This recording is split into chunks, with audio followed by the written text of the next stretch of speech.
उन्होंने हलचल देखी कि 4 बजे के आसपास हलचल हो रही है। हाँ, हलचल हुई 4 बजे के आसपास। हमारे स्टाफ गए, वो खोल लेते आपका कहते हैं पोस्टल बैलेट का रूम। ये इसमें जो मतलब है कि जहां पे आपका स्ट्रांग रूम होता है वहां खाली कैंडिडेट एजेंट जा सकता है, ठीक है ना। तो ऑनरेबल चीफ मिनिस्टर जो है कैंडिडेट एजेंट नहीं है इन 7 सीटों की जो कलटा नॉर्थ में है। जिस तरह से देखा गया कि स्ट्रांग रूम के बाहर टीएमसी कैंडिडेट के खिलाफ वो सब्जी मार देता है, एलिगेशन ये लगाया गया है कि जो विजुअल्स कुछ सीसीटीवी में देखा गया है विजुअल जो सीसीटीवी में देखा गया है इतना ट्रांसपेरेंट था, तब तो विजुअल आया। कोई सीसीटीवी बंद तो नहीं कर दिया। जो जितने 8 जो स्ट्रांग रूम है वहां पे 7 ईवीएम के और 1 पोस्टल बैलेट का, सबका सीसीटीवी फीड तो बाहर जा रहा है। बाहर क्या 3 लेयर है सिक्योरिटी का, उसके बाहर है सीसीटीवी जहां पॉलिटिकल पार्टी के लोग बैठ के दे सकते हैं। उन्होंने हलचल देखी कि 4 बजे के आसपास हलचल हो रही है। हाँ, हलचल हुई 4 बजे के आसपास। हमारे स्टाफ गए, वो खोल लेते आपका कहते हैं पोस्टल बैलेट का रूम, क्योंकि पोस्टल बैलेट का रूम का नियम है कि 4 बजे खोलेंगे। सब पॉलिटिकल पार्टीज को as per rule election commission का इंटीमेशन दिया गया था, कैंडिडेट्स को आरओ नहीं दिया था। आपको आना चाहिए था वहां पे आते आप जो है और आपके सामने खोला जाता है, वरना 4 बजे खोल के कॉरिडोर में खाली वो सजा रहे थे कि और 7 डिस्ट्रिक्ट का जो है वो जाएगा वहां पे। कल 12 पहुंचना है, 12 बजे तक वहां एक्सचेंज होगा, उसके लिए तैयारी कर रहे थे वो आज। हाँ, मेल किया गया था, आया तो सुन रहे कि बाद में जब 4 बजे के बाद 3 कैंडिडेट आए थे, अंदर देख लिया उन्होंने कि जो ईवीएम का था अभी तक स्ट्रांग रूम सब बंद है, पोस्टल बैलेट का स्ट्रांग रूम इसलिए खोला गया है, उनको मेल भेजी गई थी, सब प्रूफ देख लिया, सब चले गए तीनों। देखिए शिकावत देखिए ये इसमें जो मतलब है कि जहां पे आपका स्ट्रांग रूम होता है वहां खाली कैंडिडेट एजेंट जा सकता है, ठीक है ना।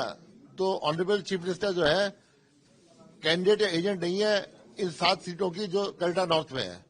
वो जो कैंडिडेट एजेंट यहाँ पे है वहां नहीं है, वो जहां जा सकती है वो। तो इस तरह का जो सिक्योरिटी लेयर इतना बड़ा स्ट्रांग रूम यहाँ पे इतना जमावड़ा करना, सर भीड़ इकट्ठा करना, क्या लगता है कहीं ना कहीं एक बड़ा लॉ एंड ऑर्डर सिचुएशन को इंटरप्ट कर सकता है? नहीं, कोई लॉ एंड ऑर्डर सिचुएशन नहीं होगी, कोई ऐसा कुछ नहीं होगा। जो है ये सब चलता रहता है।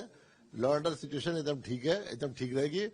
जैसे इलेक्शन एकदम नीट एंड क्लीन हुआ है, काउंटिंग में 100% नीट एंड क्लीन होगी, निश्चिंत रहिए एकदम। जिस तरह से आपने कहा हावड़ा में एक डेथ की बात की है, वीडियो भी जारी किया, अभिषेक बनर्जी ने ये एलिगेशन भी लगाया, क्या कहना है? देखिए, जो डेथ हुई है 82 ईयर्स के आदमी थे, वो अपने बेटे के साथ गए थे वोटिंग देने।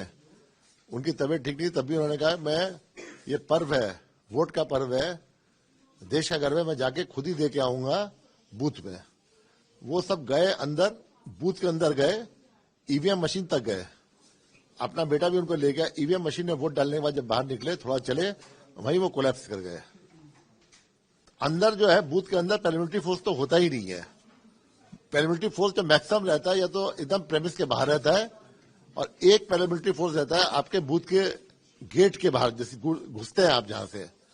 तो अंदर तो कोई पैरामिलिट्री फोर्स था ही नहीं। अंदर सीसीटीवी फुटेज है, प्रिसाइडिंग ऑफिसर का स्टेटमेंट है, सबका स्टेटमेंट है।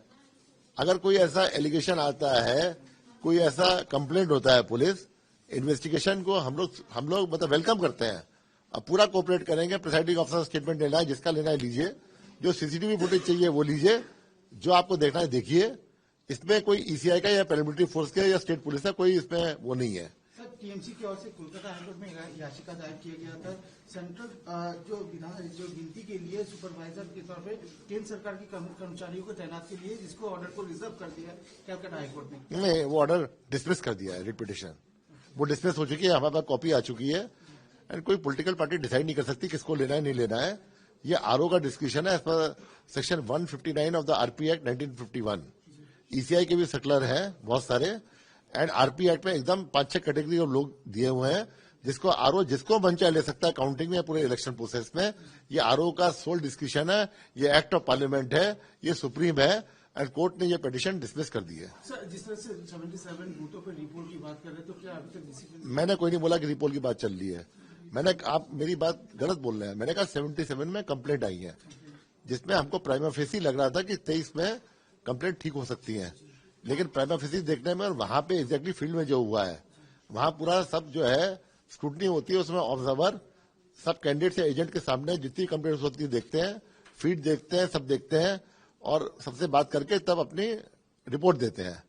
तो वही जो है उनकी रिपोर्ट आ गई है। सुब्रत गुप्ता जी जो स्टेट ऑब्जर्वर हैं पूरे स्टेट के लिए, वो गए हुए हैं वहां पे, उनकी ड्यूटी भी है एंड वो इंडिपेंडेंट है। वो हमसे बोल के कोई जाने की जरूरत नहीं, जहां जाना चाहे वो जा सकते हैं, देख सकते हैं।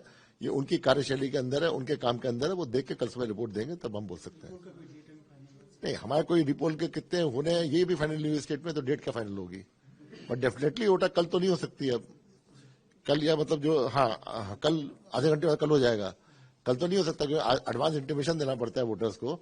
वोटर्स ताकि आएंगे, सब आएंगे, लोकल छुट्टी डिक्लेयर करनी पड़ती है, सब करनी पड़ती है। हाँ, और कमीशन से परमिशन लगता है, तो वो ठीक है। कल कल कल तो नहीं होगा, बट डेफिनेटली 4 तारीख से पहले ही होगा अगर होना है कहीं पे भी। तो क्या मैसेज देंगे सर, जिस तरह से शांतिपूर्ण चुनाव हुआ रिजल्ट के पहले, क्या मैसेज देंगे सर? अरे हम तो ये बोल रहे हैं कि शांतिपूर्ण का इलेक्शन इतनी बड़ा 80,681 मेन बूथ में और 4,000 से ज्यादा ऑक्सिलरी बूथ, 85,000 बूथ में हो सकता है। 88,000 स्क्वायर किलोमीटर में लगभग 6 करोड़ 82 लाख वोटर्स कर सकते हैं। एंड आपका 5 लाख एम्प्लॉई हैं, वो लगे हुए हैं, पैरामिलिट्री फोर्स लगे हैं, 2,500 कंपनी, स्टेट पुलिस लगी है, 60-70 हजार वहां हो सकता है। तो ये काउंटिंग में क्या है, काउंटिंग में 77 तो खाली सेंटर्स हैं। ये तो एकदम क्लोज जगह है, एकदम सिक्योर जगह है। यहाँ पे आपका जो ईवीएम वहीं आसपास है, आपके सब जो है रूल एंड प्रोटोकॉल फॉलो होंगे। 3 लेवल का सिक्योरिटी होगा, जहां जरूरत होगी उस 3 लेयर के बाहर भी 144 सीआरपीसी जो था या 163 बीएनएसए से लग सकता है। उसके बाहर जो है आपका जो है पॉलिटिकल पार्टीज के लोग बैठ सकते हैं। तो वो सब तो कोई दिक्कत नहीं है, काउंटिंग में एकदम कोई प्रॉब्लम नहीं होगी। काउंटिंग एकदम स्मूथ होगी, सिल्क एंड स्मूथ होगी।